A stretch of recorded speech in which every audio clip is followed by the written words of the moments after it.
Oke, Assalamualaikum warahmatullahi wabarakatuh. Ya, selamat pagi semuanya. Terima kasih ya sudah bersedia. Eh, tapi ini kewajiban juga sih buat teman-teman untuk menyimak perkuliahan analisis data pangan dan gizi ya. Untuk pertemuan terakhir kita, saya akan menyampaikan terkait dengan penelitian kualitatif ya. Ini merupakan eh, salah satu jenis penelitian yang bisa menjadi pilihan teman-teman untuk kedepannya ketika akan mengambil skripsi. Jadi penelitian kualitatif ini tentu berbeda dengan penelitian kuantitatif. Nah, perbedaannya seperti apa? Mulai dari bagaimana pengumpulan datanya, pengertiannya, kemudian pengolahan data hingga analisisnya akan saya sampaikan di sini. Ya, meskipun ini penelitian kualitatif itu sebenarnya tidak bisa saya sampaikan satu kali pertemuan, tapi ini saya akan coba menyampaikan dalam satu kali pertemuan, bila mana nanti ke depannya teman-teman tertarik untuk melakukan penelitian kualitatif dalam skripsinya, sangat saya perkenankan ya gitu, nanti bisa kita diskusikan misalnya gimana pengambilan datanya dan apa yang harus dipersiapkan gitu. Sebenarnya penelitian kualitatif ini banyak dijumpai di penelitian-penelitian sosial ya.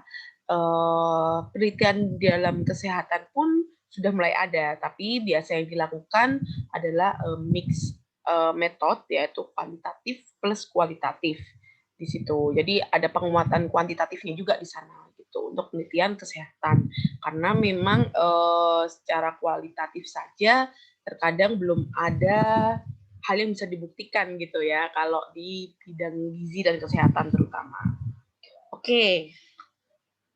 Ya. Oh ya, jadi dalam perkuliahan ini tugas rutinnya cukup sederhana ya, teman-teman cukup membuat ringkasan saja atau catatan. Jadi ketika saya menjelaskan terkait penelitian kualitatif, sangat cepat teman-teman membuat catatan. Sebenarnya catatan ini untuk teman-teman sendiri nanti ketika belajar ya, untuk persiapan UAS. Jadi nanti catatannya ini silakan difoto, kemudian dibentuk dalam bentuk PDF, diupload di Sipda. Itu saja ya. Oke, yang akan kita bahas hari ini adalah pengertiannya, desain penelitiannya, kemudian pengumpulan data, pengelolaan data, dan analisis data. Serta yang terakhir penyajian data. Oke, yang pertama adalah pengertian penelitian kualitatif. Menurut slang, ini bukan slang band slang ya, ini slang nama seorang peneliti tahun 2002.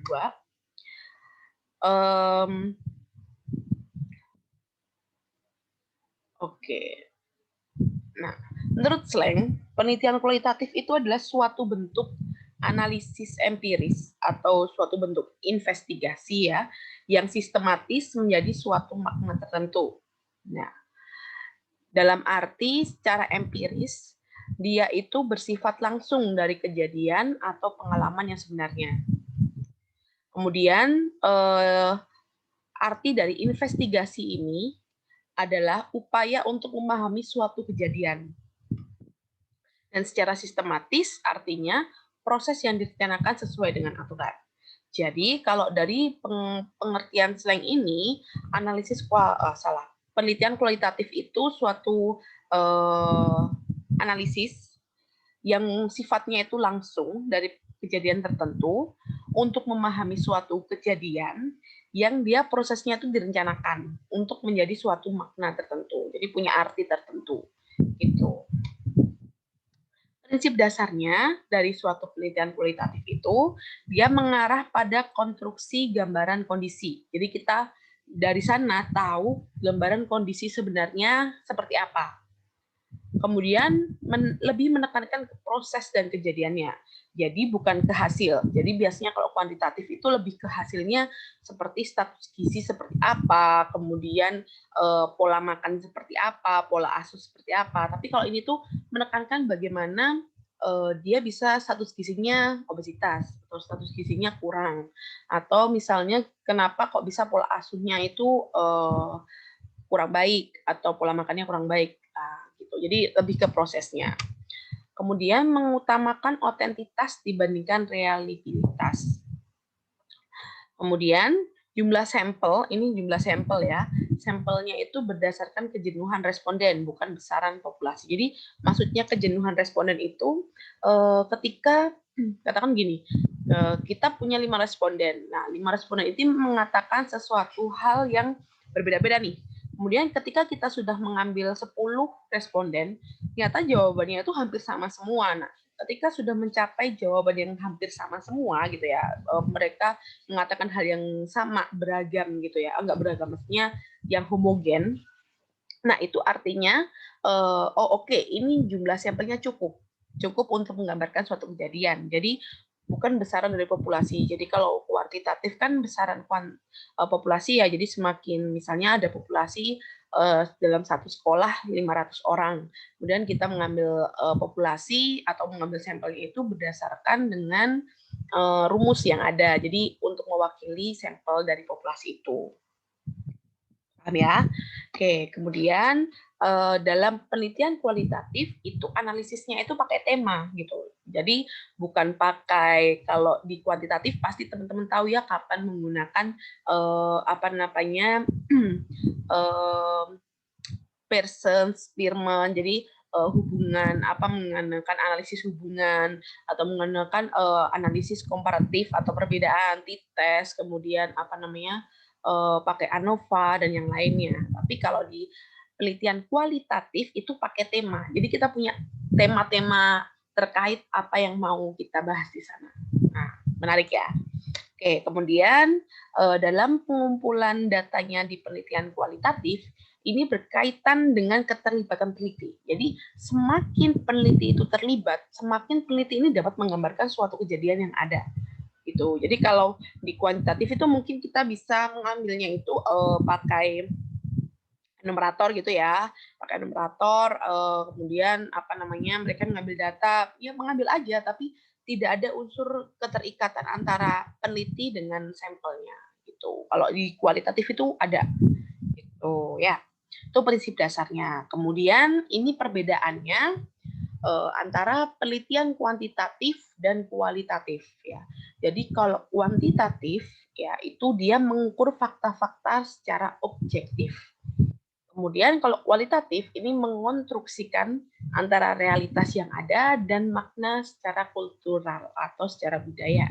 Jadi mengonstruksikan itu seperti kayak kayak kita bilangnya mengkonstruksi bangunan gitu ya. Jadi kayak membentuk suatu apa ya, pola atau suatu makna besaran secara utuh dan yang lainnya. Kemudian kalau kuantitatif itu fokus pada variabel. Jadi misalnya variabel usia, jenis kelamin, kemudian pekerjaan, pendidikan, status gizi, konsumsi energi, asupan vitamin mineral, dan yang lainnya. Tapi kalau kualitatif ini fokus pada proses dan peristiwa secara interaktif. Ya, jadi bagaimana suatu populasi itu misalnya ada populasi ibu hamil KEK gitu ya.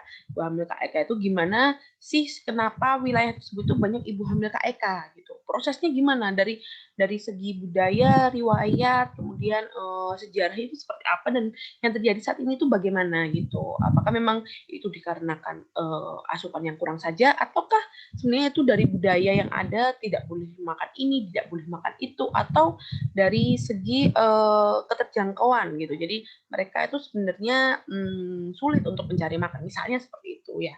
Jadi banyak pertanyaan bisa dijawab dari proses kualitatif. Oke, kemudian kuantitatif ini apa lagi ya? Nah, banyak kasus dan subjek gitu. Tapi kalau kualitatif sedikit kasus dan subjek. Kemudian ini pakai analisis secara statistik, kalau ini analisis secara tematik. Kemudian kuantitatif ini penelitinya terpisah, kalau kualitatif penelitinya terlibat. Tuh. Oke, itu tadi pengertian dari penelitian kualitatif. Kemudian desain kualitatif, desain beritanya ini beda nih. Kalau di kuantitatif, oke nanti kita lihat ya. Jadi di dalam penelitian kualitatif itu ada desain penelitian. Kalau kuantitatif itu kayak cross sectional, kemudian case control, kemudian cohort dan yang lainnya ya. Tapi kalau di desain penelitian kualitatif itu ada yang namanya etnografi. Etnografi itu apa? Jadi etnografi itu suatu desain yang dia itu ingin membahas terkait kebudayaan pada masyarakat dalam kurun waktu yang intensif dan berkelanjutan. Jadi ini ingin tahu nih kebudayaan mendalam dalam suatu masyarakat, misalnya kebudayaan orang Batak Karo atau kebudayaan Batak Toba ya, atau misalnya kebudayaan orang-orang suku Rimba yang ada di mana itu namanya, di mana ya? Sumatera Selatan kayaknya, saya lupa, di Palembang apa di mana gitu ya. Nah, kayak gitu. Itu pengen tahu kebudayaan mereka itu seperti apa. Nah, metodenya itu adalah metode observasi atau pengamatan dan aktif terlibat. Jadi, mereka harus hidup sebagai suku itu ya dalam kurun waktu tertentu. Ya, mereka melibatkan diri, kemudian mereka sebagai pengamat melihat sekitar, bertanya, kemudian pokoknya memposisikan diri sebagai orang sekitar gitu. Kalau kita nyebutnya warga lokal ya.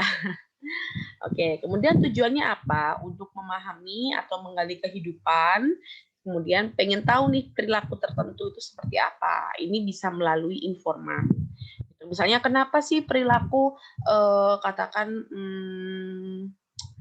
orang-orang Batak gitu ya, dia kalau sudah seperti keluarga ya kayak keluarga banget gitu, tapi ketika sudah dikecewakan dia sampai 7 turunan tuh pasti nggak suka sama seseorang misalnya kayak gitu. Itu kenapa perilaku seperti itu tuh harus dipahami dengan jeli ya kayak gitu. Nah, etnografi ini waktunya lama dan biayanya cukup tinggi. Karena apa? Ya karena memang dalam memahami suatu kebudayaan itu nggak bisa sebentar ya. Pasti kebudayaan itu terbentuk sejarahnya panjang gitu. Jadi kita harus punya waktu yang lama, biayanya tinggi tentu ya karena kita harus hidup sebagai suku sana dan atau mungkin mereka sebagai bentuk penghargaan kita ke mereka ya kita membantu mereka dalam sisi hal untuk pembangunan budaya mereka misalnya seperti itu. Dan dalam etnografi ini peneliti itu harus punya kemampuan untuk masuk ke dalam kehidupan kelompok masyarakat. Nah, mungkin teman-teman pernah tahu ya cerita-cerita gitu pada peneliti itu dia kalau ingin mendekati suku-suku terpencil gitu ya, mereka itu ibaratnya harus dipercaya terlebih dahulu gitu. Sebelum masuk itu ada upacara adatnya dulu misalnya seperti itu ya.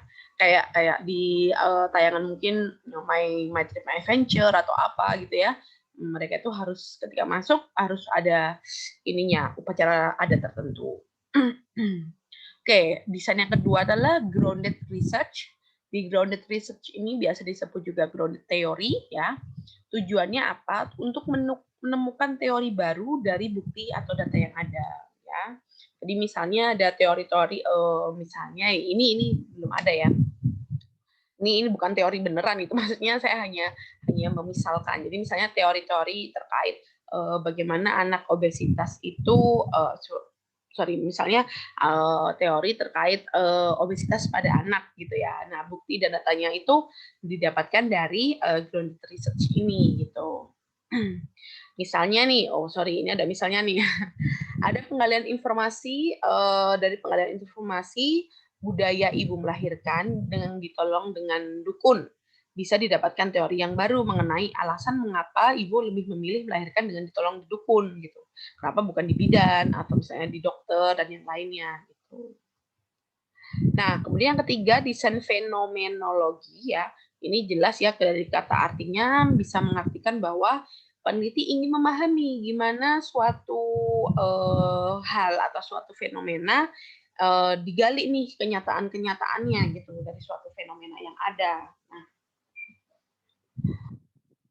misalnya terkait aspek-aspek suatu perasaan, pendapat, kejadian dan hubungan-hubungan lainnya. Kemudian ini sering digunakan pada penelitian tentang filosofi suatu perilaku atau kejadian tertentu. Yang keempat, desain studi kasus. Nah, dalam studi kasus ini kita harus punya kasusnya dulu nih. Misalnya kalau kasusnya itu seperti pernah ya, mungkin kalau teman-teman aware dengan kondisi sekitar ya, pernah pada tahun 2000, sekitar 2020, 2019 sih, itu ada kejadian luar biasa, balita yang mengalami gizi buruk di suku Asmat di Papua sana, ya kan? Ada itu besar-besaran sekali, bahkan menjadi suatu fenomena yang itu membuat seluruh mata Indonesia tertuju ke sana gitu. Nah, kasus yang gizi buruk pada suku Asmat ini bisa menjadi studi kasus ya, karena suatu kejadian gitu ya, suatu kejadian itu harus dilihat kenapa-kenapanya gitu. Nah, setelah itu, kasus ini itu diteliti dalam kurun waktu tertentu melalui berbagai metode pengumpulan data. Oke, kemudian, suatu studi kasus ini biasanya dilakukan sering dalam ilmu kedokteran, kesehatan, hukum, dan bisnis gitu ya. Jadi misalnya suatu ilmu kedokteran itu seperti studi kasus terkait kanker, penyakit kanker, atau penyakit HIV/AIDS dan yang lainnya. Oke, yang kelima ada desain namanya penelitian sejarah atau historical research. Nah, dalam historical research ini penelitiannya adalah menggunakan data catatan berupa buku harian, cerita sejarah, foto, gambar, artefak, dan yang lainnya.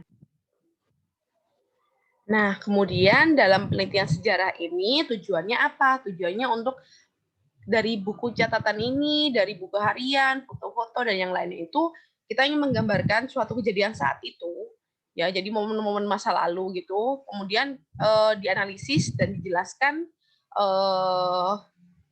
bagaimana atau apa yang terjadi sih pada saat itu kayak gitu. Nah, ini bisa pada suatu kejadian, individu atau kelompok atau prinsip filsafat tertentu. Nah, kalau penelitian sejarah ini biasa dilakukan pada penelitian ilmu sosial, budaya, atau antropologi. Nah, itu tadi desain-desainnya ya. Kalau sekarang setelah biasanya menentukan desain, ada yang namanya pengumpulan data. Nah, dalam pengumpulan data secara kualitatif ini, kita harus tahu dulu nih apa bedanya. Jadi kalau di dalam kuantitatif, kita pengumpulan datanya itu berdasarkan luasnya masalah, ya. Jadi semakin dia makro gitu ya, semakin lebar, itu maka pengumpulan datanya itu akan biasanya semakin kompleks gitu. Nah, kemudian dalam kuantitatif instrumennya itu biasanya udah didesain. Jadi ada instrumen terkait kuesioner yang paling umum kita pakai ya, kayak gitu. Jadi sebelum turun lapang ini instrumennya sudah didesain terlebih dahulu. Jadi ibaratnya apa ya? Ibaratnya yang bagian terpusingnya gitu, bagian yang beratnya itu adalah ketika pembuatan instrumen. Instrumennya itu harus benar-benar sudah oke.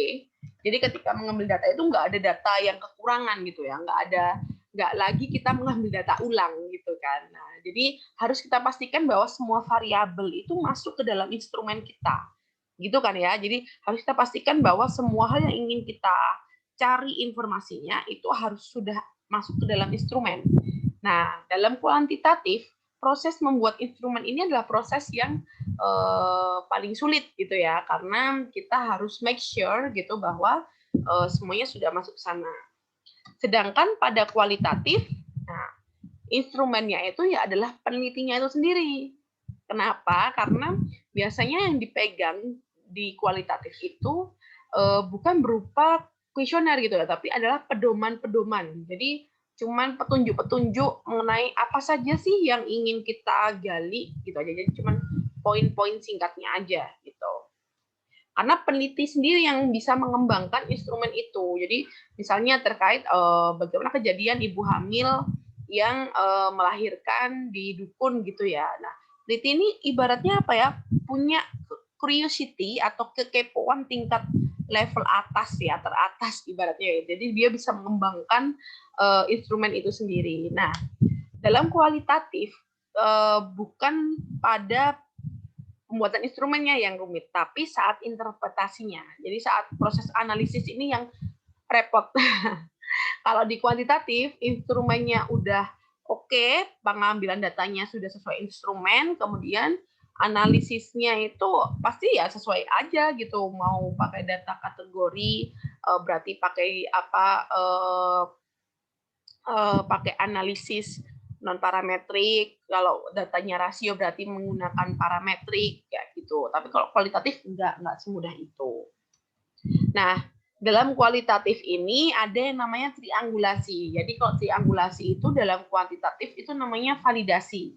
Ya, kita kan menvalidasi instrumen yang ada. Nah, kalau di kualitatif untuk menvalidasi bahwa data kita itu loh nggak subjektif gitu ya.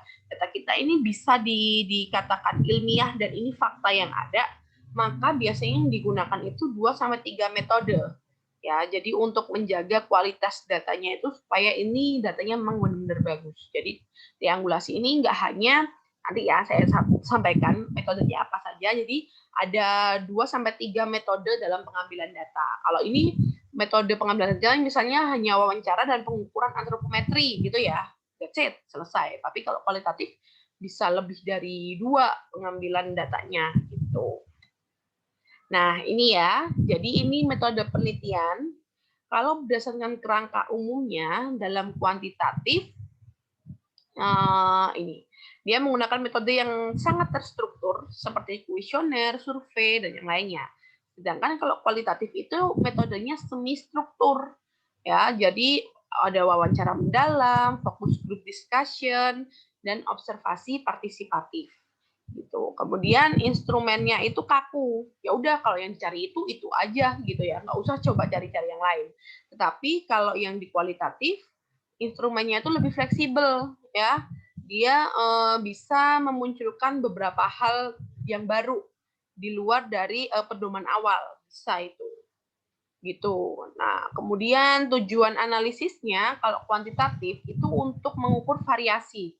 Jadi semakin besar variasinya, ya itu semakin apa ya, semakin kurang bagus ibaratnya kayak gitu kalau di kuantitatif. Tapi kalau kualitatif dia semakin besar variasinya, itu yang dicari. Oh berarti fenomenanya itu banyak, nggak hanya disebabkan oleh satu hal, misalnya seperti itu. Kemudian kuantitatif ini memprediksi hubungan kausal. Kausal itu hubungan sebab akibat ya. Kalau yang kualitatif itu menjelaskan untuk menggambarkan ya, menggambarkan dan menjelaskan suatu hubungan. Kemudian apalagi ya, nah, dalam seleksi respondennya itu kalau kuantitatif banyak ya samplingnya, tapi kalau kualitatif ini biasanya pasti dicari secara proposif. Jadi kita butuhnya siapa saja gitu ya. Nah, oke, kemudian nah kalau berdasarkan format pertanyaannya, biasanya kuantitatif itu pertanyaannya tertutup ya, gitu. Karena misalnya seperti ya tidak atau pendidikannya SD, SMP atau SMA kayak gitu. Kalau kualitatif ini dia lebih terbuka. Jadi biasanya pertanyaan-pertanyaan ya, pertanyaan-pertanyaan terkait bagaimana, kemudian apa, mengapa dan yang lainnya. Nah, kemudian kalau di kuantitatif ini berdasarkan format datanya itu data yang disajikan itu biasanya berupa angka ya. Angka misalnya seperti nilai P, deskriptif N-nya berapa, persennya berapa dan yang lainnya. Kalau secara kualitatif itu biasanya sebuah narasi gitu ya. Ada narasi, ada kayak penjelasan di sana, ada ceritanya seperti itu. Apalagi ya yang membuat beda, banyak sih ini yang membuat beda. Kemudian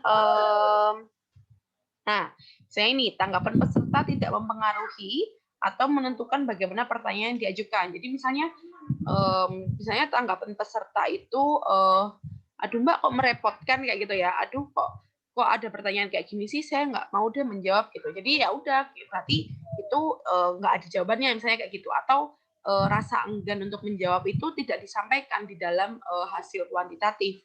Tetapi tanggapan-tanggapan dari peserta dalam kuantitatif ini akan mempengaruhi gitu. Misalnya kita tanya, oh kenapa kok enggan menjawab gitu, kayak merasa keberatan atau merasa tersinggung atau merasa marah dan yang lainnya. Jadi dari situ kita tahu, oh pertanyaan ini tuh sensitif buat dia, pertanyaan ini itu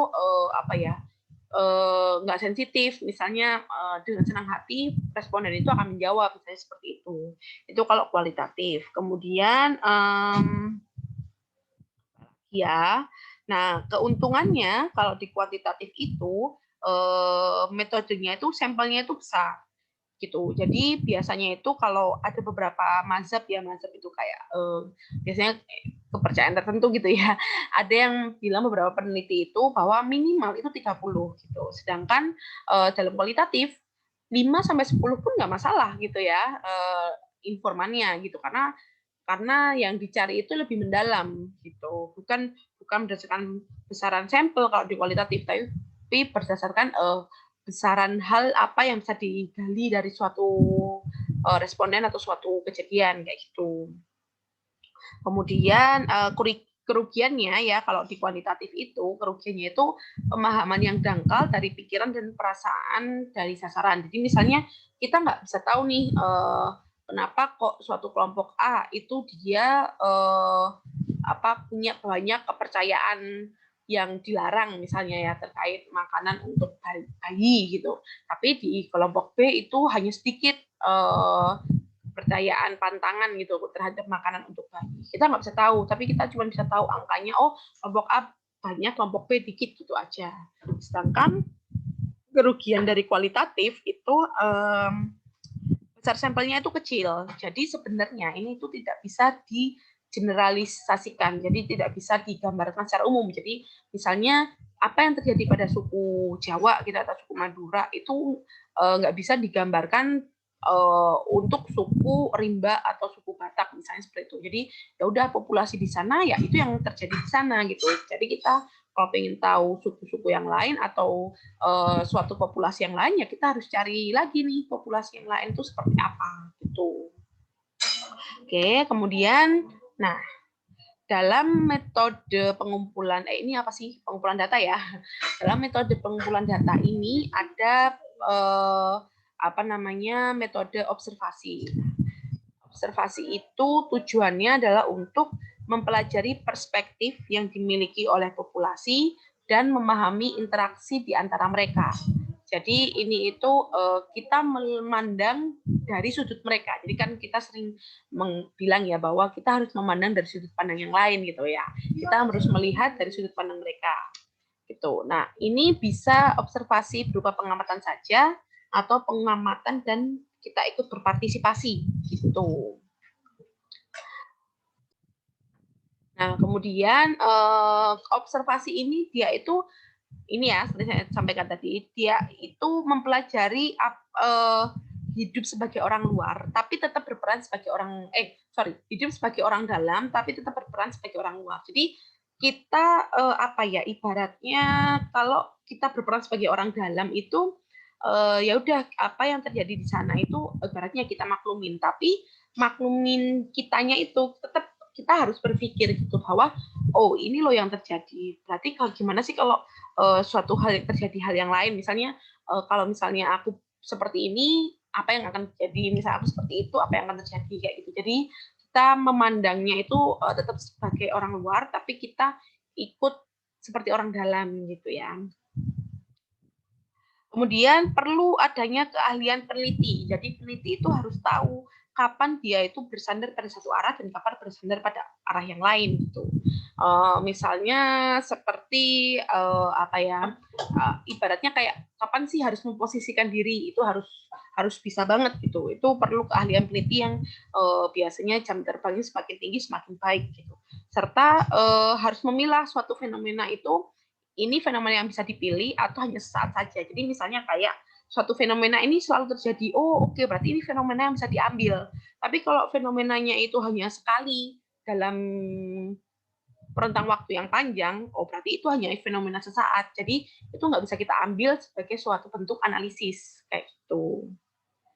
Oke, kemudian dalam observasi biasanya datanya itu adalah berupa catatan lapangan, kemudian peta dan diagram, ya itu diagram ini seperti pola kekerabatan. Jadi misalnya ada ketuanya, kemudian ada kayak anak-anak bawah-bawahannya, kayak gitu yang lainnya, atau bahkan organisasi.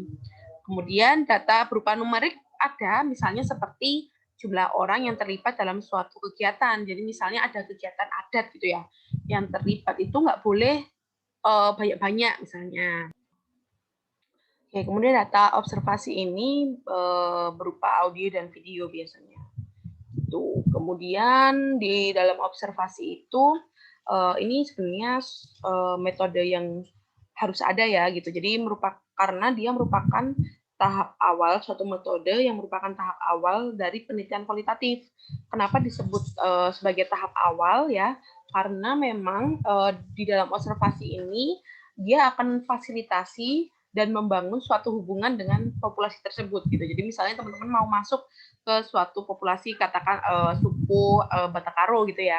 Nah, sebelum teman-teman masuk kan teman-teman harus ikut serta dulu dalam suatu acara atau misalnya ngikut dulu nih dalam untuk ke informa. Jadi mereka semakin kenal teman-teman itu siapa, mau apa dan apakah mereka menerima atau tidak. Jadi ini observasi ini penting untuk membangun suatu hubungan dengan mereka gitu. Ini penting ya. Nah, selain itu dalam observasi ini juga kita jadi tahu nih, oh orang ini si Bapak A itu perannya ini, Bapak B perannya ini, Ibu A perannya ini, Ibu B perannya ini. Jadi kita akan semakin tahu informan mana sih yang benar-benar kita bisa tarik sebagai sumber informasi ini. Jadi kita bisa tahu informan-informan yang berpotensi gitu. Nah, dalam observasi tentu ada kekuatan dan kelemahannya. Jadi kekuatannya plusnya itu dia bisa membuka wawasan. Jadi terkait konteks suatu kejadian misalnya, kemudian hubungan dan perilaku, kemudian bisa memberikan informasi yang sebelumnya itu nggak kita ketahui, tapi jadi kayak membuka mata kita gitu terhadap suatu kejadian yang ada. Kemudian kelemahannya ini relatif lama waktunya. Jadi karena waktunya relatif lama, kita nggak bisa tahu nih berapa lama nih, apakah seminggu, 2 minggu, dan yang lainnya. Karena pernah ada observasi pada suatu penelitian gitu ya, dia selama 60-70 hari, itu berarti berapa itu? Sekitar 2-3 bulan ya. Nah, 2 atau 2,5 bulan maksud saya. Itu menurut mereka observasinya masih kurang gitu, sehingga nggak tergantung dengan objeknya, kemudian sensitivitas populasinya, sensitivitas dari kasusnya misalnya dan yang lainnya, dan bentuk interaksinya gitu. Jadi sebenarnya interaksi yang semakin intens itu bisa memotong waktu lebih singkat gitu. Kemudian kelemahannya juga proses pendokumentasiannya itu berdasarkan memori. Jadi misalnya berdasarkan apa yang kita ingat, kemudian apa yang kita lihat. Ya meskipun ada gambaran-gambaran gitu. Jadi misalnya menfoto, video, tapi kan itu hanya sebatas foto atau video gitu ya. Tapi kita bisa bercerita lebih banyak kalau kita ingat dengan oh foto ini diambil ketika kejadiannya apa dan isinya apa dan bagaimana, video ini itu sebenarnya awal mulanya itu bagaimana dan akhirnya seperti apa kayak gitu. Jadi ini sangat tergantung dengan ketekunan dari peneliti gitu untuk melakukan suatu observasi. Dan ini juga membutuhkan kesadaran peneliti ya bahwa peneliti ini itu adalah sifatnya subjektif. Jadi Jadi dia itu tidak boleh berpikir secara subjektif ya, jadi tidak boleh berdasarkan asumsinya dia, berdasarkan persepsinya dia saja, tapi harus ada bukti-bukti otentik yang menunjukkan bahwa ini itu memang terjadi secara real kayak gitu. Nah, kelemahannya juga harus sebisa mungkin kita bukan sebisa mungkin ya, bahkan wajib mungkin ya, kita harus tahu bahasa daerahnya sekitar, masyarakat sekitar. Jadi sebelum masuk ke suatu populasi yang baru yang kita nggak tahu ya kita harus belajar dulu gitu ya, supaya kita lebih memahami apa yang mereka sampaikan, apa yang mereka lakukan kalau kita bisa bahasa daerah sana gitu. Oke, metode dalam pengambilan data yang kedua adalah in-depth interview atau wawancara mendalam. Nah, dalam wawancara mendalam ini, tentu wawancaranya nggak hanya sekedar menjawab pertanyaan A, B, C, D, E yang kalau di kuantitatif ya sudah ada instrumennya. Tapi ini menggali secara dalam. Tujuannya untuk mendapatkan data yang lebih otentik atau gambaran jelasnya, gambaran utuhnya apa sih yang terjadi. Gitu. Jadi ini adalah suatu bentuk wawancara untuk mempelajari semua hal terkait yang informan tahu, kayak gitu. Nah, ini dalam wawancara mendalam itu sangat berguna, terutama terkait hal-hal yang ada di luar norma. Misalnya wawancara mendalam ini sering dilakukan pada hal-hal yang biasanya kita anggap tabu, misalnya wawancara pada pengguna narkoba, mantan pengguna narkoba atau masih menggunakan narkoba, kemudian orang yang penderita HIV/AIDS, atau misalnya wawancara pada mantan teroris dan yang lainnya gitu ya. Jadi ini bisa menjadi pilihan metode untuk hal-hal yang kadang kalau kita bicarakan dengan orang banyak itu hal-hal yang tidak nyaman gitu ya. Nah, selain luar norma juga asumsi-asumsi yang seringkali tidak dibicarakan secara eksplisit ya, secara umum. Jadi kayak ibaratnya apa ya? Bukan hal yang nyaman untuk dibicarakan pada semua orang gitu. Nah, wawancara mendalam ini penting ya. Kita perhatikan beberapa hal ini. Jadi dalam wawancara mendalam kita harus mengajukan pertanyaan secara netral. Jadi kita nggak boleh ngejudge dulu nih orang ini. Misalnya kita mau wawancara nih kepada siapa ya? Oh, misalnya kepada ibu yang punya anak gizi buruk gitu ya. Nah, kita harus bertanya secara netral. Kita nggak boleh bertanya dengan nada atau pertanyaan-pertanyaan yang bisa menyudutkan ibu. Jadi ibu itu yang salah gitu, ibaratnya kayak gitu ya. Ibu yang salah yang bisa bikin anak ibu kurus. Kenapa ibu gak gini? Kenapa ibu gak gitu? Nggak boleh gitu. Kita harus benar-benar netral, tanya, pengen tahu aja, tapi nggak boleh ngejudge apa-apa gitu ya. Nah, kemudian kita harus mendengarkan secara penuh perhatian. Jadi nggak boleh itu maka dari itu biasanya dalam sesi wawancara mendalam ini kita kalau mencatat itu bisa nggak ngelihat buku catatan ya, langsung aja tulis di situ, nggak tahu tuh. Tapi tentu penting kita untuk merekam. Jadi supaya kalau kita merekam kan lebih jelas ya, kita bisa kayak ngobrol, nggak perlu bingung catatan atau pedoman gitu ya. Jadi dari rekaman itu kita bisa merekam semua hal yang informan sampaikan gitu. Jadi kita bisa fokus 100% kepada informan itu, karena informan itu semakin kita perhatikan ya, semakin kita memberikan perhatian lebih ke mereka, mereka akan membangun suatu trust issue gitu. Jadi isu kepercayaannya kepada kita tuh semakin tinggi gitu ya. Artinya semakin percaya bahwa kalau saya mengungkapkan ini, Mbak ini atau Mas ini tuh nggak akan ngejudge saya apa-apa, misalnya kayak gitu. Kemudian kita harus mengajukan pertanyaan selanjutnya. Jadi nggak hanya misalnya misalnya kayak gini, oh gitu ya Bu. Jadi kapan Ibu tahu kalau anak Ibu itu dikatakan gizi buruk kayak gitu? Oh gitu. Siapa Bu yang bilang gitu ya? Terus reaksinya Ibu seperti apa waktu dikasih tahu? Jadi ada pertanyaan-pertanyaan yang berhubungan dengan momen ketika ibu ini dikasih tahu bahwa anaknya itu adalah gizi buruk gitu. Jadi kita ingin mengcapture itu, kita ingin mendapatkan gambaran utuh apa sih yang ibu itu rasakan gitu ya. Misalnya kayak penderita yang kena corona gitu ya, misalnya kita tanya, jadi gimana Bu ini reaksinya pertama kali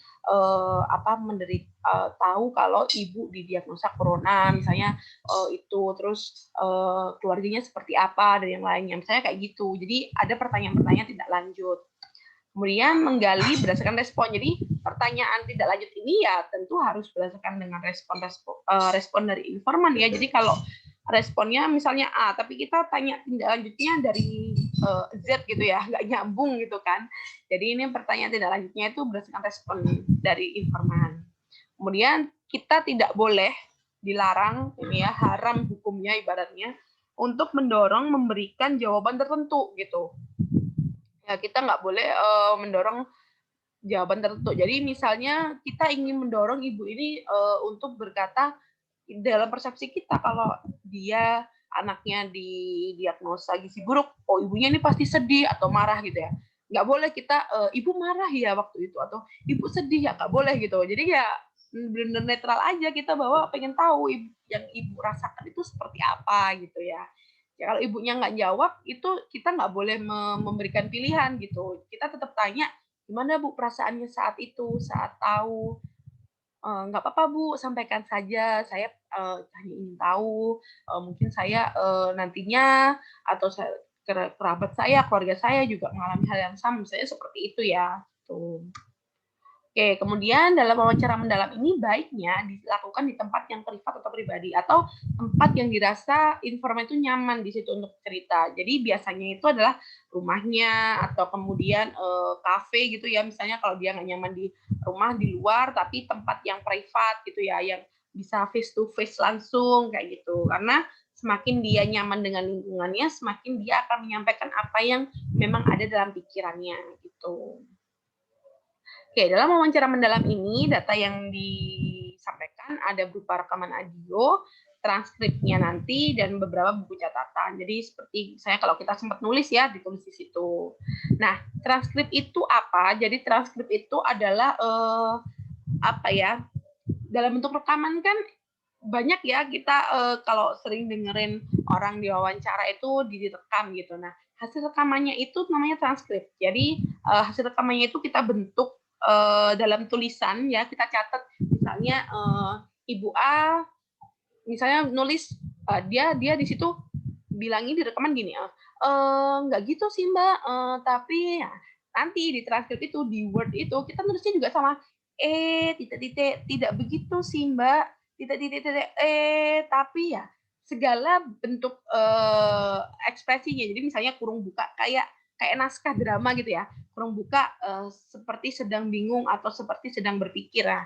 Kayak naskah drama gitu, kayak apa namanya kalau ada pementasan drama gitu kan ada naskahnya gitu. Nah, mirip-mirip kayak gitu itu transkrip namanya ya.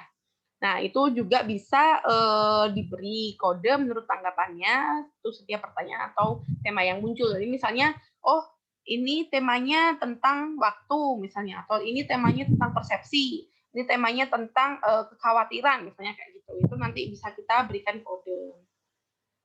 Itu. Kemudian dari wawancara mendalam ini kekuatannya plusnya itu kita memperoleh respon yang mendalam.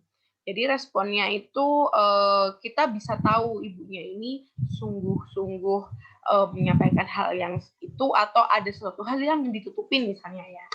Terus kekuatannya itu bisa memperoleh perspektif suatu interpretasi dari informan. Jadi berdasarkan cara melihatnya, cara memaknai suatu hal, ya kita bisa melihat itu dari informan melalui wawancara mendalam. Namun kelemahannya kita perlu keterampilan. Jadi kita perlu keterampilan untuk bertanya tanpa mengadjust apapun. Itu kemampuan yang sulit ya menurut saya di zaman sekarang ini. Dan kita tidak boleh mengarahkan jawaban karena biasanya karena kita punya persepsi atau umumnya ya kita punya suatu asumsi, kita akan mengarahkan suatu jawaban gitu ya. Itu nggak boleh. Terus kita harus mendalami topik yang ingin dibahas. Jadi misalnya sebelum kita bertanya kita harus dalamin dulu, oh topiknya itu tentang ini. Jadi ketika ibunya merespon ini yang harus saya tanyakan, misalnya kayak gitu, untuk membuat suatu pertanyaan lanjutan. Kemudian informan tuh harus peneliti itu harus tahu kapan informan ini merasa tidak nyaman atau oke, pertanyaan itu terlalu sensitif atau mungkin waktu pertama kali bertemu masih nggak nyaman dulu nih. Jadi kalau kita langsung tanya ini, wah ini nggak nyaman nih. Oke, berarti kita harus tanya hal yang lain yang lebih umum tentang dirinya secara umum yang bisa dia sampaikan ke kita kayak gitu. Itu ya. Oke, kemudian yang metode ketiga itu ada diskusi kelompok terarah. Ya, diskusi kelompok terarah itu biasanya kita sebut FGD, Focus Group Discussion ya. Focus Group Discussion ini dia adalah pengembangan dari wawancara mendalam. Tapi bedanya sasarannya itu lebih banyak, kemudian secara bersamaan dan berkelompok. Jadi kalau tadi in-depth interview itu face to face, 1 lawan 1 ya. Kalau ini 1 lawan banyak orang. Ya, 1 peneliti melawan banyak orang. Nah, peneliti itu akan mengajukan pertanyaan-pertanyaan yang sama pada waktu yang sama. Jadi untuk merangsang suatu diskusi. Jadi ini sih mirip kayak kita rapat gitu ya, rapat terus pimpinan rapat itu menanyakan hal-hal yang ingin diketahui dari anggota-anggota rapatnya gitu. Nah, dalam FGD ini dia efektif untuk menangkap informasi terkait norma sosial dan berbagai pendapat. Jadi kalau tadi kan di in-depth interview itu kita hanya menangkap satu perspektif dari 1 orang. Tapi kalau di sini di FGD itu kita bisa menangkap perspektif dari banyak orang. Jadi banyak kepala ibaratnya gitu. Dan ini menarik sekali ya. Oh ternyata kepalanya si bapak ini kepala isi, bapak ini kepala ibu ini isinya ini kayak gitu. Nah, kemudian peserta ini juga bisa saling mempengaruhi melalui reaksi dari pendapat orang lain gitu. Karena tiap kepala isinya beda ya. Jadi sudut pandangnya beda, pengalamannya beda. Jadi misalnya kayak gini, ada reaksi yang bilang kalau saya sih nggak gitu ya Bu gitu, kalau saya sih lebih seperti ini. Terus ibu yang lain, oh gitu ya Bu, kalau saya beda lagi gitu. Atau ibu yang lain, oh saya sama seperti ibu ini, saya sih mengalaminya kayak gini kayak gitu. Jadi reaksi responden lain atau reaksi informan lain akan mempengaruhi jawaban dari informan yang lainnya juga kayak gitu. Oke, itu FGD ya. Kemudian dalam FGD itu ada beberapa komponen ya. Komponennya itu seperti fasilitator. Jadi fasilitator ini fungsinya adalah untuk memandu jalannya diskusi. Dia harus menyiapkan suatu panduan ya supaya diskusinya itu nggak melenceng jauh-jauh nih. Kalau melenceng jauh-jauh itu nggak bakal selesai, waktunya bakal nggak cukup gitu.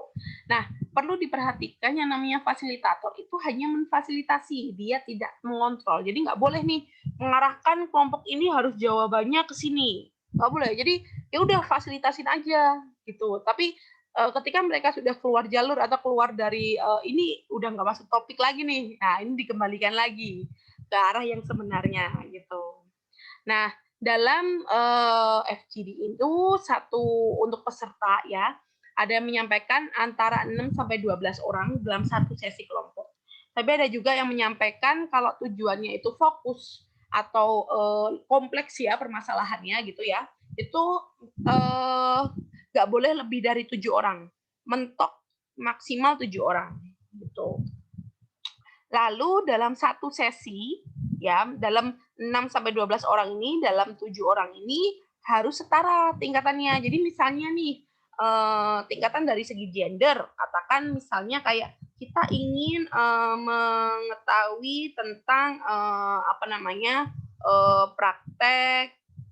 praktek ibu menyusui. Nah, praktek ibu menyusui. Nah, di dalam situ kalau kita beda-beda, misalnya ada ibu, ada bapak, ada tokoh masyarakat seperti misalnya ustadz atau pendeta atau tetua suku misalnya ya. Nah, ibu ini akan merasa dia terintimidasi gitu ya, merasa disalahkan misalnya seperti itu. Dan jadi pembicaraan diskusinya menjadi tidak nyaman kayak gitu ya. Nah, sehingga kita harus melakukannya terpisah gitu ya. Jadi misalnya kita melakukan untuk sesi ibu-ibu sendiri, sesi bapak-bapak sendiri, sesi tokoh masyarakat sendiri, maka kita bisa mengambil sudut pandang dari ibu, sudut pandang dari bapak, sudut pandang dari tokoh masyarakat. Nah, akan semakin beragam ini nanti hasil analisisnya gitu. Terus juga misalnya dari status sosial ya, itu tadi status sosial misalnya kalau dari sudut pandang orang miskin dan orang kaya misalnya, atau pendidikan yang tinggi dengan pendidikan yang kurang kayak gitu, itu tidak boleh disatukan gitu. Lalu dalam FGD itu kita harus menyiapkan beberapa hal, seperti dalam ruangan itu harus ada meja, ada kursi, ada notulen yang membantu kita, ada panduan, ada alat perekam, ya. Jadi ini nanti mekanismenya itu seperti ini ada meja gitu ya. Kemudian nanti ini ada kursi. Jadi bentuknya melingkar. Jadi kita supaya bisa saling pandang, bisa saling interaksi satu sama lain. Yang namanya juga diskusi kelompok ya. Jadi nggak ada yang ini satu sendiri di sini sebagai fasilitator, terus mereka berbaris di sini. Nggak ada. Jadi kita itu satu lingkaran di sini. Oke, kalau kelebihannya FGD itu mampu memunculkan informasi terkait berbagai norma dan opini, kemudian ada suatu dinamika ya dalam kelompok itu untuk merangsang reaksi atau percakapan. Kemudian dalam FGD itu akan mampu memberikan pandangan lebih luas. Oke, sebelumnya, jadi kekurangannya ini belum saya masukkan. Jadi kekurangan FGD itu apa ya? Kita butuh informan yang banyak. Kita harus mengundang banyak informan. Ya, jadi kita harus mempersiapkan biasanya dana yang lebih seperti uang transport, konsumsi dan yang lainnya supaya itu sebagai bentuk rasa terima kasih kita kepada mereka yang sudah mau untuk datang ke undangan kita kayak gitu. Kemudian dalam FGD ini waktunya juga lebih lama karena kan banyak kepala, banyak yang dibahas gitu. Jadi pertanyaannya jawabannya jadi beragam, waktunya jadi lebih banyak gitu. Jadi ini lebih banyak waktunya dibandingkan in-depth interview. Kemudian dalam FGD itu apa namanya? Kadangkala siapa yang kita undang itu yang datang itu tidak lebih dari separuh gitu dan itu cukup menyulitkan sih. Jadi akhirnya FGD-nya itu nggak jadi maksimal karena yang datang informasinya itu hanya sedikit dari target kita kayak gitu. Kalau seperti itu, biasanya pilihannya adalah kita bisa mengulang lagi atau ya sudah kita melakukan dengan yang ada, nanti kita melakukan lagi dengan yang belum hadir seperti itu. Nah, itu FGD. Nah, kemudian ada poin penting dalam suatu penelitian kualitatif yaitu informan. Kalau di kuantitatif kita biasanya menyebutnya responden ya. Kalau di sini adalah informan. Kenapa disebut informan? Karena dia yang memberikan informasi, gitu, informasi apapun. Nah, merupakan aspek penting ya informan ini, dia merupakan sumber informasi utama. Nah, idealnya, jadi di sini tuh ada karakteristik ideal, tapi nggak semua ya. Jadi sebenarnya ini karakteristiknya berlaku secara fleksibel, tapi umumnya seperti ini. Yang pertama, dia memiliki peran dalam masyarakat. Jadi kita tahu peran Bapak ini sebagai RT, peran Bapak ini sebagai ketua kepala kecamatan, Pak Camat gitu, atau Pak Lurah, atau tokoh masyarakat yang ada, misalnya yang bagian membawahi keamanan suatu populasi, misalnya kayak gitu. Terus dia harus memiliki pengetahuan terkait topik. Jadi misalnya kita nggak bisa dong, nggak mungkin ya informannya itu adalah orang yang dia itu nggak paham tentang kesehatan gitu, tapi kita ingin tahu tentang kesehatan misalnya. Kemudian dia harus bersedia, ya. Kemudian dia harus orangnya komunikatif. Jadi kalau nggak komunikatif kita sulit untuk menggalinya. Gitu. Kemudian dia bersikap netral. Jadi dia nggak punya wah saya nggak suka sama si ini. Atau orang sini tuh loh Mbak jajat misalnya, atau orang sini tuh loh Mbak nggak aktif, cuma saya aja yang aktif misalnya, dan yang lain-lain gitu. Nah ini ya kriterianya itu fleksibel bergantung jenis informasi dan tujuan. Kemudian prinsip untuk informan itu gini, jadi untuk memilih itu kita harus tahu siapa itu berbicara tentang apa gitu, karena informasi itu bisa didapatkan berbeda dari informan yang berbeda. Jadi misalnya kita harus tahu ibu itu ngomongnya tentang apa, mertua ngomongnya tentang apa, suami ngomongnya tentang apa, gitu. Kita harus membedakan itu. Nah, dalam pengelolaan data kualitatif ya, kita masuk ke pengelolaan data. Setelah kita melakukan pengumpulan data, kita punya nih datanya. Nah, tahapannya yang pertama itu kita harus membuat format atau formulir. Ya, yang ini itu harus mencangkup waktu, tempat, keterangan siapa pewawancaranya, apa tujuannya, bagaimana gambaran lokasinya, kemudian keterangan umum dan topik yang terpilih. Jadi pengelolaan data ini sebenarnya dilakukan sebelum kita mengambil data ya. Jadi sebelum mengambil data itu kita harus membuat dulu format di formulirnya ini. Kemudian membuat rencana matriks. Nah, rencana matriks ini seperti informasi mengenai topik terpilih yang akan dianalisis. Ini adalah contoh format catatan wawancara. Jadi kita sebelum mengumpulkan data harus membuat format seperti ini. Nah, apa harinya, tanggal, jam, catatan, topiknya, informannya, catatan observasi, catatan wawancaranya apa, nanti di sini ada analisisnya, kayak gitu. Ini contoh matriksnya. Jadi contoh matriksnya itu misalnya ini juga harus dilakukan sebelum kita pengumpulan data ya. Misalnya kita ingin ini contoh ya, contoh tujuannya misalnya mengidentifikasi unsur alam atau mengidentifikasi secara mendalam suatu organisasi kekerabatan. Dari tujuan ini indikatornya apa? Ya, indikatornya apa, cara pengambilan metodenya bagaimana, sumbernya siapa saja. Nah, Toma ini maksudnya tokoh masyarakat, Toga ini tokoh keluarga. Gitu, dan yang lainnya ya.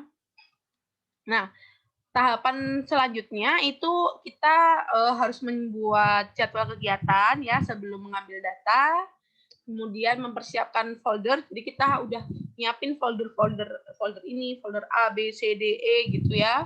Kemudian mempersiapkan formulir persetujuan dan penjelasannya.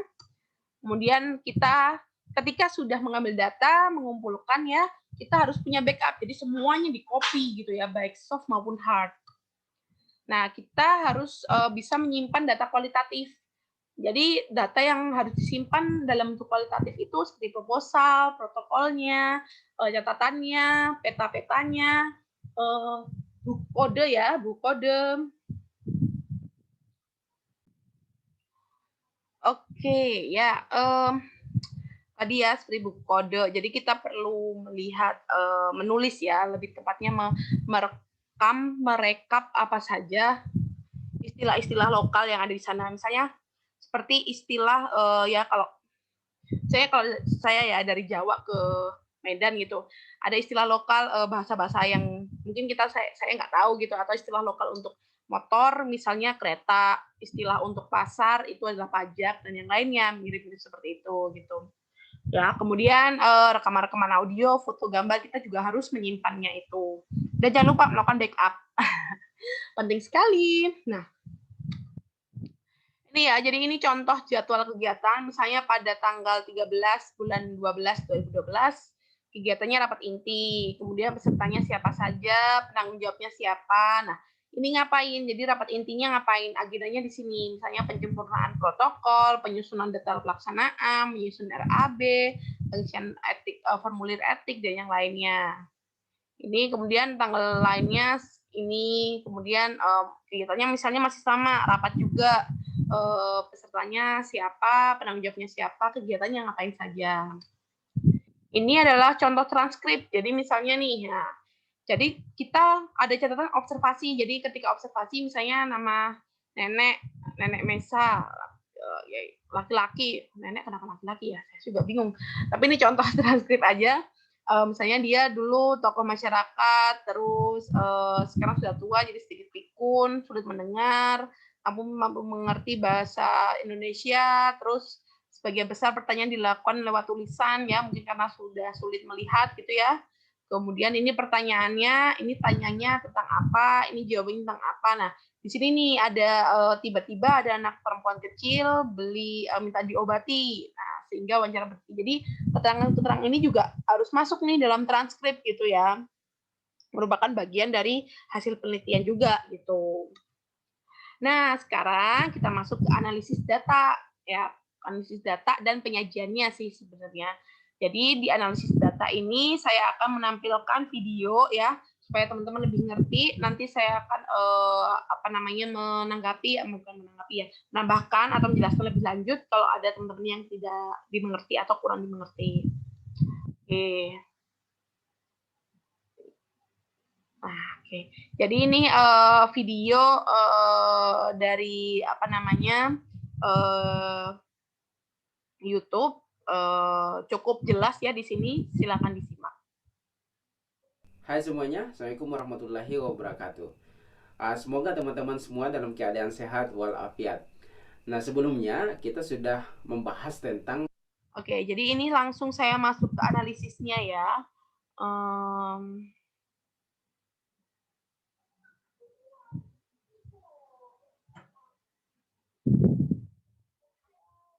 Oke, jadi ini tahapan Familiarisasi data, praktisnya.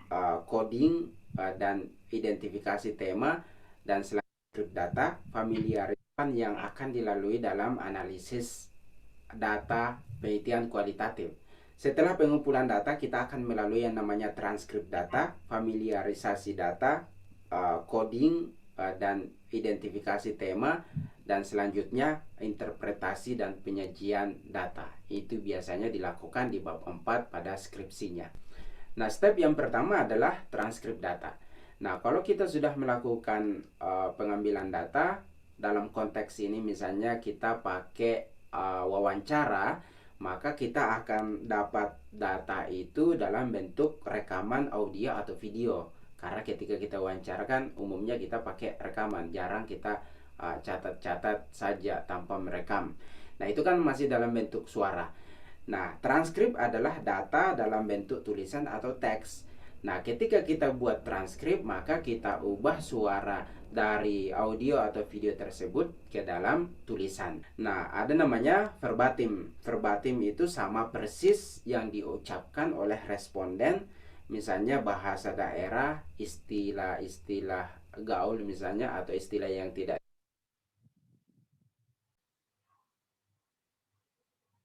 dipahami oleh peneliti dan sebagainya, itu ditulis sama persis dalam bentuk teks. Itu yang namanya verbatim. Nah, dalam mentranskrip data, jangan abaikan tertawa, mumbling, atau filler dan sebagainya yang bisa jadi sekilas itu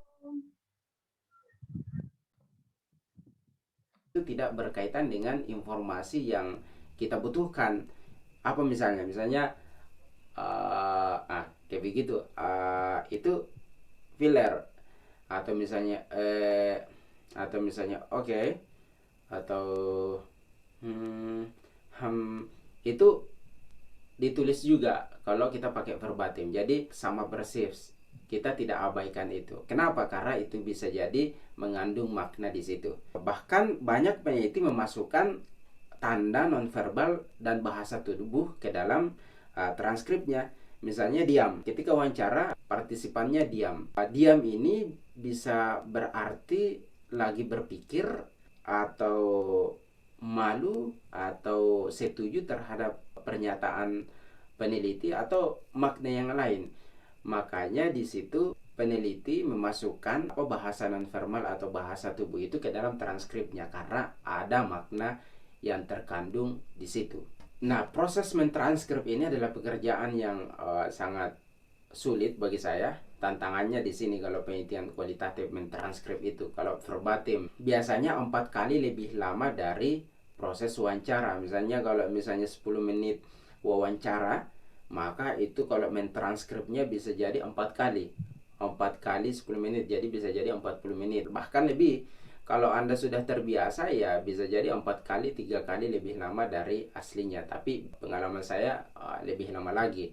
Saya pernah melakukan penelitian, transkripnya kebetulan ada dalam penelitian. Saya bayar orang untuk mentranskrip data saya. Tapi pernah juga saya bersama dengan profesor saya di Universitas Negeri Makassar, saya ambil data dan saya transkrip sendiri.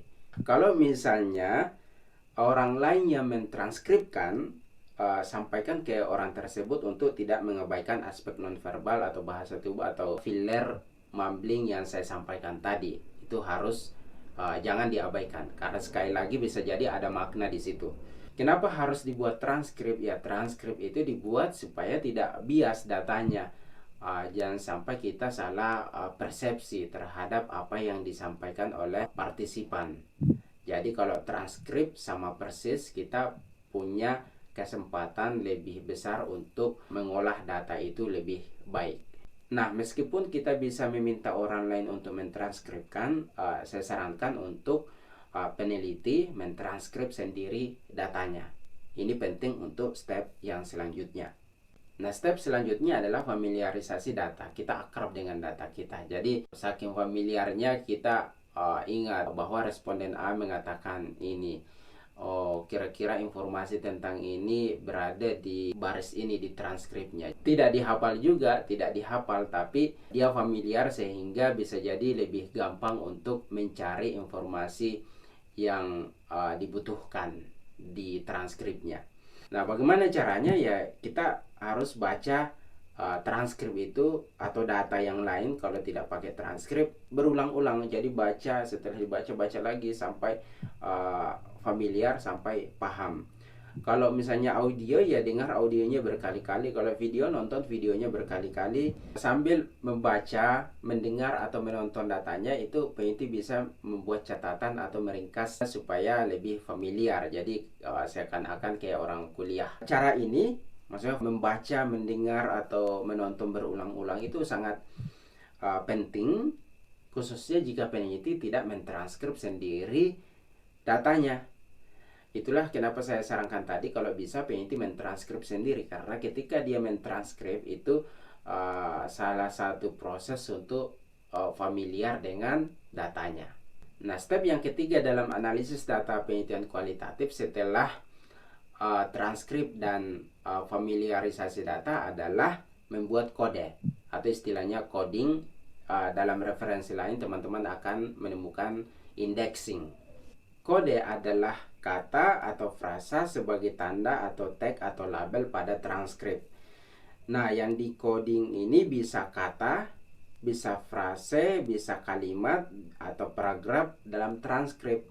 Jadi teman-teman bisa bayangkan ada pernyataannya partisipan, terus katanya, kata dari pernyataan itu kita kasih kode, atau kalimatnya kasih kode, atau bahkan mungkin satu paragraf di transkrip itu kita kasih satu kode tertentu.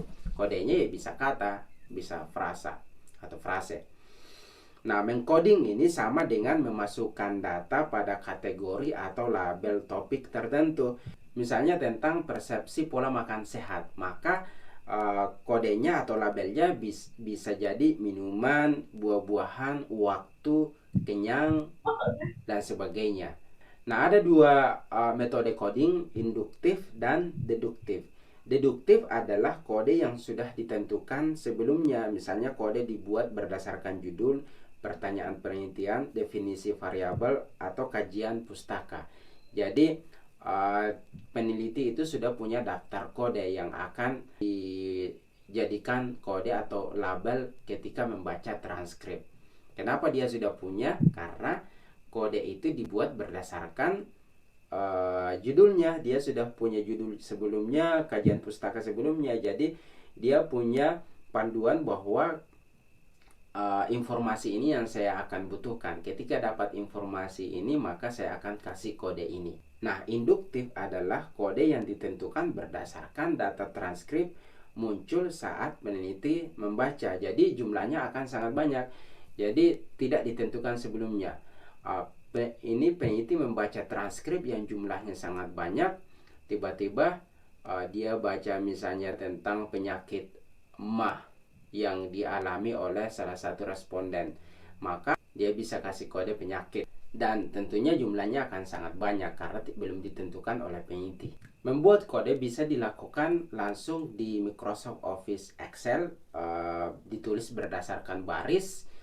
Jadi baris pada file Excel itu sangat penting, tidak boleh diubah, karena itu yang akan menjadi acuan kita ketika mencari kode. Bisa juga langsung di Microsoft Office Word dengan cara menulis pakai menu komen itu. Kalau kita misalnya kita blok informasi dalam transkrip itu, terus kita kasih komen, maka otomatis komen kita akan muncul di marginnya sebelah kanan kita.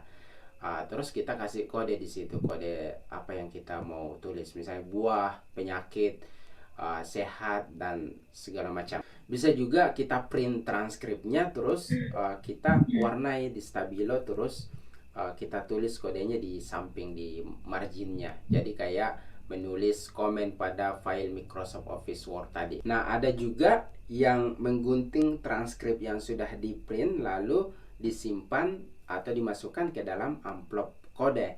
Jadi ada berapa amplop, banyak amplop, satu amplop itu menggambarkan satu kode tertentu.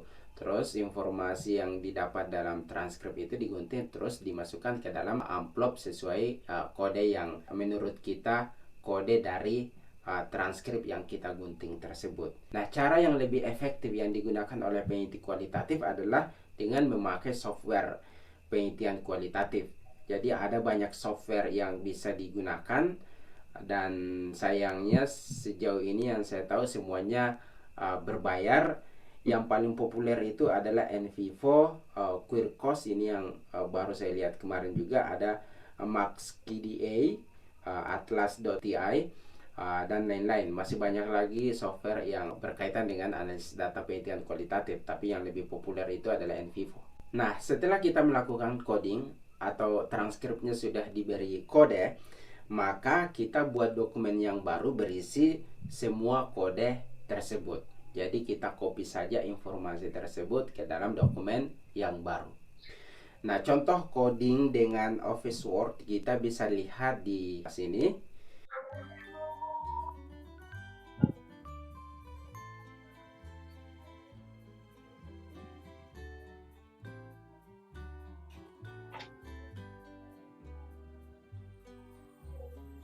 Step yang keempat setelah coding adalah membuat tema. Tema adalah konsep atau kategori yang bisa didefinisikan.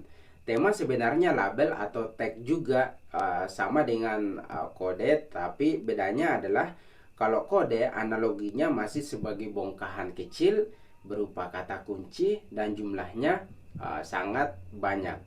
Nah, sedangkan tema itu bentuknya lebih besar atau lebih umum dibandingkan dengan kode dan terdefinisi berupa kata kunci atau frase yang relevan dengan pertanyaan atau konsep penelitian kita. Dengan kata lain, tema itu terdiri dari kode. Jadi setelah kita membuat kode dari transkrip itu, maka akan ada beberapa kode yang bisa dihubungkan. Kenapa? Karena memiliki kesamaan.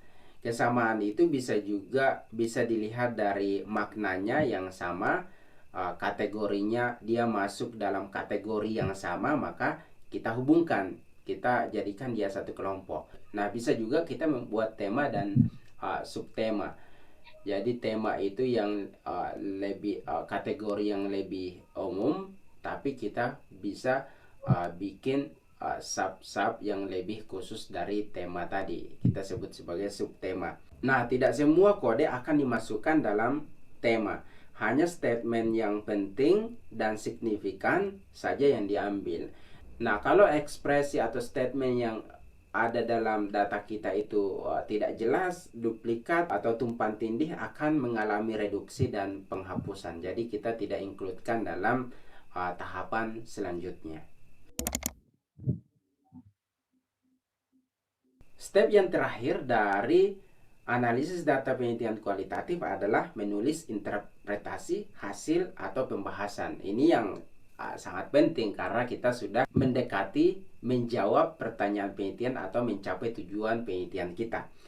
Nah, dari proses membandingkan dan menghubungkan tema ini, peneliti akan memberikan interpretasinya, hasil penemuannya atau hasil penelitiannya, kesimpulannya, sarannya, dan pendapat lainnya yang berkaitan dengan tema yang dihubungkan tadi atau diinterpretasikan. Ketika menulis interpretasi, beberapa contoh data verbatim itu ditulis sebagai pendukung argumen yang dimunculkan oleh peneliti.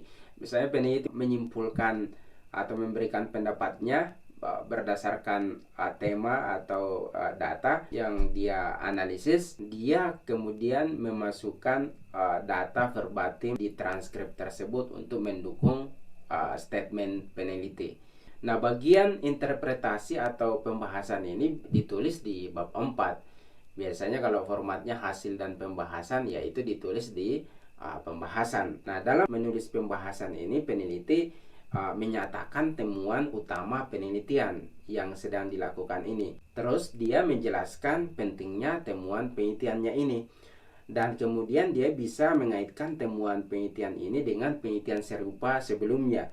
Kemudian bisa juga mempertimbangkan penjelasan alternatif dari temuannya. Nah, dalam penelitian kualitatif ini juga umum peneliti memaparkan atau mengakui keterbatasan penelitian yang sedang dilakukan ini, kemudian dia membuat saran untuk penelitian lebih lanjut. Nah, inilah pintunya untuk masuk di bab 5, karena bab 5 itu adalah kesimpulan dan saran. Kesimpulan dan saran ini ditarik juga dari bab 4 tadi. Makanya sangat penting untuk mengerjakan interpretasi dan pembahasan ini dengan baik, karena itu akan digunakan sebagai bahan di bab 5. Nah, teman-teman perhatikan di sini bahwa penelitian kualitatif itu sangat subjektif. Kenapa? Karena ini sangat dibutuhkan intelijensi, kematangan emosi dan mental dari penelitinya. Dia harus menginterpretasikan makna. Maka kalau misalnya dia tidak terlalu, penelitinya tidak terlalu bagus analisanya untuk menghubungkan atau menginterpretasikan dari kata-kata tersebut, itu bisa jadi interpretasinya tidak terlalu akurat. Jadi itulah kenapa penelitian kualitatif itu subjektif, dilihat dari sudut pandang penelitinya. Sudut pandang respondennya pun demikian. Responden memberikan pendapatnya, itu sudah kategori pendekatan subjektif. Nah, saya ulang, secara umum ada 5 tahapan yang dilalui dalam analisis data penelitian kualitatif. Yang pertama adalah membuat transkrip data, biasanya verbatim. Yang kedua adalah familiarisasi data. Yang ketiga adalah coding atau indexing, yaitu membuat kode. Yang keempat adalah membuat tema. Yang terakhir adalah interpretasi dan pembahasan. Saya kira kalau teman-teman perhatikan ya tidak terlalu sulit juga, tidak terlalu ribet juga, tidak harus menggunakan rumus-rumus statistik. Jadi dari penjelasan ini mungkin teman-teman ingin mencoba melakukan penelitian kualitatif. Saya kira itu yang bisa saya sampaikan berkaitan dengan teknik analisis data penelitian kualitatif. Kalau ada komentar, ada pertanyaan, teman-teman bisa tulis di kolom komentar di bawah video ini. Terima kasih sudah menonton. Sampai jumpa. Assalamualaikum warahmatullahi wabarakatuh. Oke, ya. Jadi itu tadi penjelasan ya terkait dengan analisis data. Mungkin yang jadi pertanyaan adalah bagaimana tahapan coding dan apa namanya membuat tema gitu ya. Itu sebenarnya banyak ya, banyak sebenarnya caranya seperti apa. Cuman mungkin itu akan kita pelajarin kalau misalnya ada teman-teman yang tertarik untuk melakukan penelitian kualitatif ya. Nah, mungkin saya akan menjelaskan sedikit lagi terkait analisis. Hai semuanya, Assalamualaikum. Ini adalah bentar ya. Nah, oke, ini adalah bagaimana step by step terkait coding atau indexing yang tadi dijelaskan oleh materi sebelumnya. Mungkin ini pakai bahasa Inggris ya, tapi saya akan bantu untuk menerjemahkannya.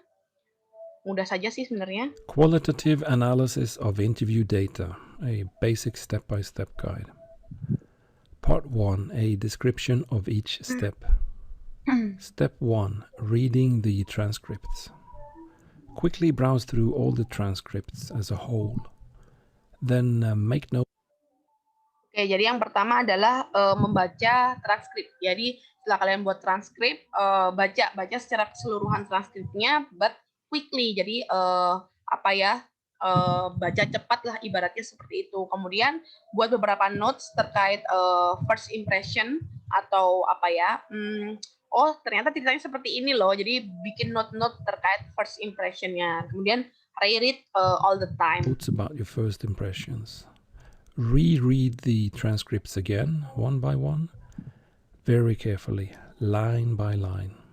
Line by line. Step 2, start labeling relevant pieces. Oke, jadi yang kedua, beri label pada hal-hal yang berkaitan dengan topik penelitian kualitatif kalian gitu. Jadi seperti kata-kata, kemudian frase-frase, kalimat atau seksi-seksi yang ada di dalam transkripnya itu. Such as words, phrases, sentences or sections in the transcripts. And these labels can be about actions, it could be about activities, or whatever you think is relevant. And this process is called coding, or sometimes it's referred. Oke, jadi proses ini itu sebenarnya kita secara nggak langsung ketika proses melabeli itu, ya melabeli aktivitas, kemudian opini-opini di dalam transkrip itu adalah proses untuk mengcoding gitu atau memberikan kode. To as indexing is an example of an interview transcript that has been coded. Oke, ini adalah contoh dari pemateri kita ya untuk jadi misalnya nih ada bagaimana your day to day work, jadi pekerjaan sehari-hari. Jadi misalnya dia memberikan kode kayak rulebook, ada rulebooknya nggak, karena ini kan has a set of rules and regulation, jadi ada nggak rulebook. Kemudian my college ini I can talk to some of my college gitu, talking to college. Kemudian misalnya seperti ini, for example the other day we discuss important of locating and to fix. Jadi ini berarti mau benerin kemudian melokasi gitu ya permasalahan-permasalahan yang ada, dan with fast. Jadi dia emang ada target untuk segera kayak gitu. Terus misalnya konten-konten seperti ini. Jadi ini bisa dilakukan di kayak tadi ya, memberikan komentar-komentar di Word atau mencetak kemudian memberikan tulisan-tulisan opini-opini atau kode-kode seperti ini gitu. Oke, saya lanjut. So how do I know what to code? You might wonder. Well, you might decide that something is relevant to code because it is repeated in several. Oke, jadi kadang kita bingung ya, ini kalimat ini atau kata-kata ini perlu dikode nggak seperti itu. Nah, jadi ini bisa diputuskan untuk dilakukan pengkodingan sesuatu yang relevan dengan topik kita, karena yang pertama ini ya, repeated in several places gitu. Jadi ini selalu diulang berkali-kali. Places, or perhaps it's something that surprises you, or it might be that the interview him or herself explicitly states that this is important, or you have read about something similar in previous published reports, for example in scientific articles, or it reminds you of a theory or a concept, or for some other reason that you think is relevant. You can use other reason that you. Oke, jadi ini ya selain tadi yang repeated in several places, ini juga sesuatu yang bikin terkejut, bikin sesuatu penemuan hal yang baru menurut versi kalian gitu. Kemudian interviewee juga mengaplikasikan atau menunjukkan statement ini bahwa ini tuh penting loh. Jadi misalnya orangnya itu kayak selalu mengulang-ulang itu karena itu adalah sesuatu yang penting menurut dia gitu. Kemudian ini pernah kamu baca sebelumnya, jadi hal-hal di transkrip itu pernah kamu baca seperti di penelitian sebelumnya atau di artikel saintifik dan yang lainnya. Atau ini mengingatkan terhadap teori atau konsep yang ada. Oke, berarti ini mirip konsep misalnya konsep kerangka UNICEF terkait status gizi kayak gitu ya. Itu bisa dijadikan kode atau ditandahin kayak gitu. Kemudian ada beberapa alasan yang lain yang menurut peneliti sendiri itu adalah relevan. Gitu. Think is relevant. You can use preconceived theories and concepts, or you can be more open-minded. You can aim for a description of things that are superficial, or you can code and aim for a conceptualization of underlying patterns. It's up to you. It's your study and your choice of methodology. You are the interpreter, and these phenomena are highlighted because you think they are important. Just make sure that you tell your reader about your methodology and the choices that you make, and you do that under the heading method. In your coding, try to be unbiased and stay close to the data, i.e. the transcripts. Don't hesitate to code plenty of phenomena. You can have lots of codes, even hundreds. Step 3. Decide which codes are the most important and create categories by bringing several codes together. Create categories by bringing. Oke, jadi kan tadi banyak kode tuh. Nah, dari banyak kode itu kita harus memutuskan nih mana yang paling penting dan kita itu harus membuat kategori untuk kode-kode itu. Jadi kategori itu adalah terdiri dari beberapa kode gitu. Jadi kategori itu kayak menggambarkan kode-kode tertentu. Bisa 2, 3 atau lebih kayak gitu ya. Several codes together. Go through all the codes created in the previous step. Read them with a pen in your hand.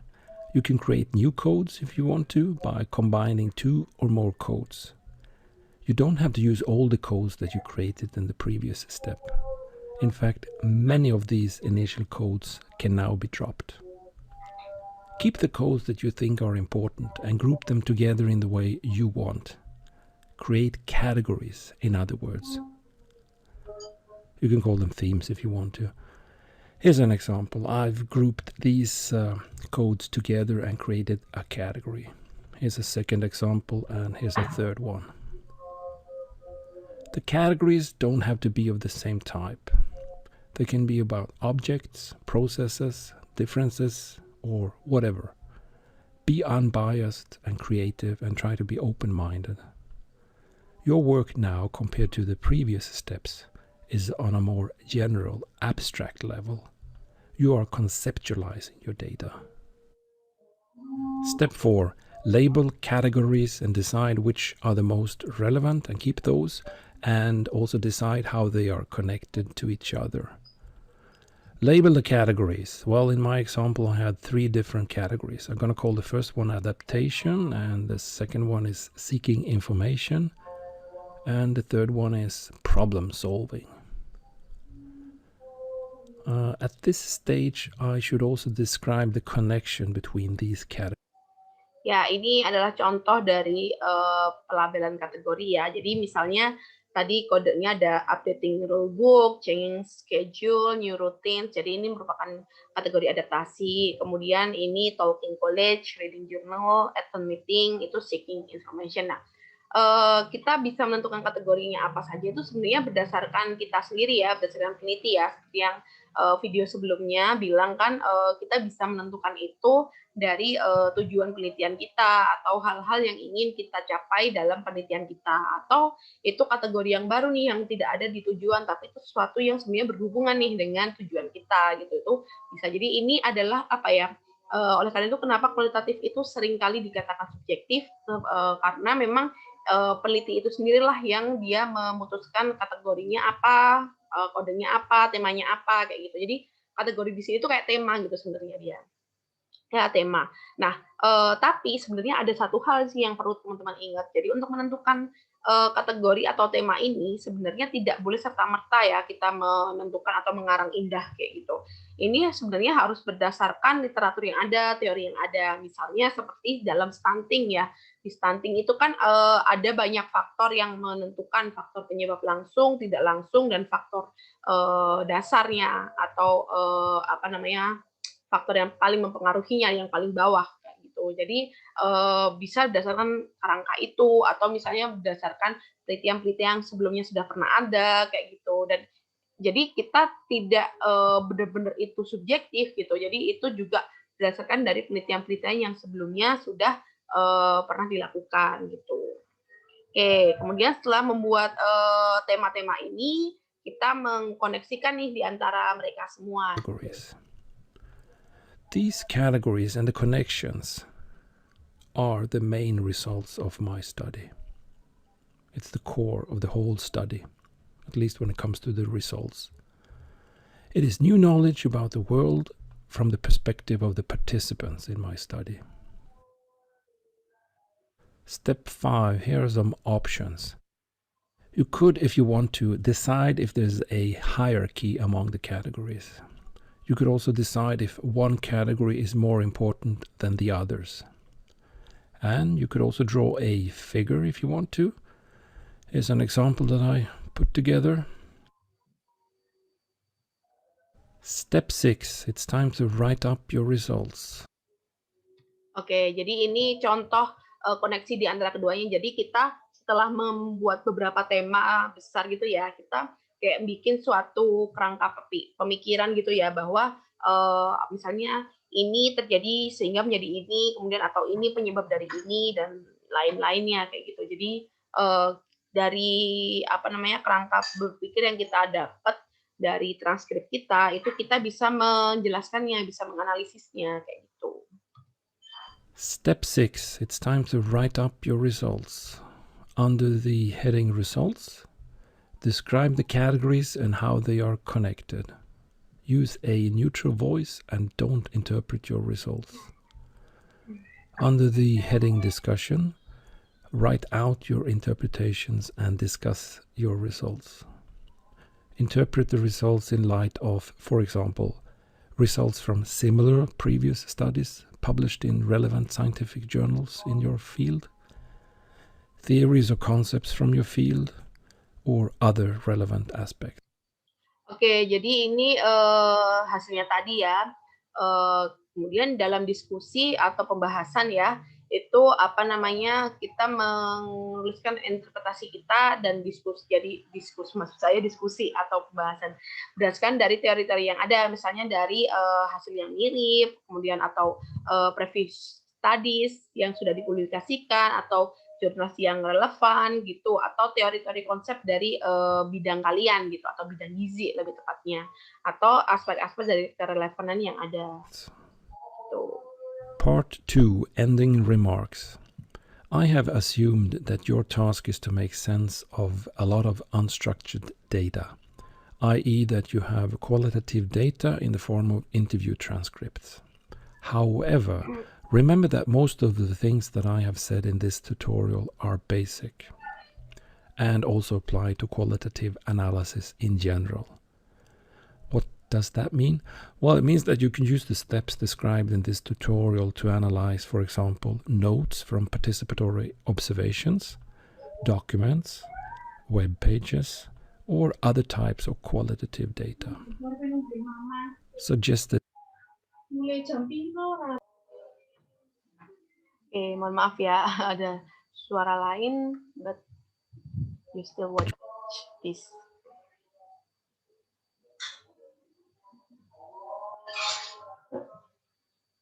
Reading Alan Bryman's book Social Research Methods, together with Steinar Kvales and Sven Brinkman's book Interviews, are excellent for anyone who wants to dig in deeper and understand how to do qualitative interview research. Ya, ini suggesting reading, jadi buku-buku yang bisa teman-teman baca ya untuk qualitative research kalau teman-teman tertarik dengan penelitian ini. Oke, mungkin itu saja untuk pertemuan hari ini ya, terkait penelitian kualitatif. Semoga menjadi wawasan yang baru, bisa membuka mata teman-teman bahwa penelitian itu nggak hanya melulu terkait konsepsional, terkait kuesioner dan yang lainnya, tapi ada penelitian kualitatif yang bisa menjadi pilihan untuk penelitian skripsi teman-teman. Oke, terima kasih. Jangan lupa mengumpulkan tugas resumenya untuk kuliahnya hari ini. Semoga teman-teman sehat selalu. Saya tutup. Wassalamualaikum warahmatullahi wabarakatuh.